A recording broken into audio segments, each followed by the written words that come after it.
Dans les Hautes-Pyrénées, la FR-CUMA Occitanie a réalisé des tests d'usure entre des dents carbure et standard pour les déchômeurs. Pour cela, ils réalisent leurs tests sur 10 hectares avec un protocole clair. Le but, c'est de pouvoir justement déterminer les taux d'usure en fait en fonction de ta profondeur et de la vitesse d'avancement. Pour te donner une idée, aujourd'hui, moi je travaille à 12 à l'heure avec 15 cm de profondeur. Hier, je travaillais à 7 à l'heure à 15 cm.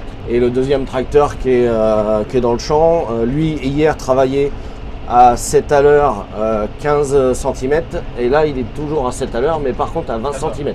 Sur la configuration de l'outil, celui de Wilfried Leprat, on retrouve 3 dents standards sur les 10 du déchômeur. Après une première journée d'essai, des premiers résultats apparaissent. À 7 à l'heure, on a une usure sur les pièces carbure qui oscille à peu près. Alors je vais parler en poids de pièces parce que en épaisseur, tout ça, c'est pas très factuel.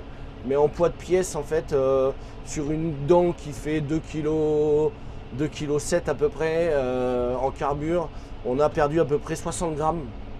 Donc c'est pas énorme, mais 60 grammes sur 10 hectares, ça veut dire que la pièce, avec les hectares qu'on va faire ou qu'elles vont faire, ben, on va user à une certaine vitesse. Par contre, les pièces standards, quand on les a démontées, elles, c'est bien plus important. Bon, après, on est sur un alliage classique, on n'est pas sur du carbure.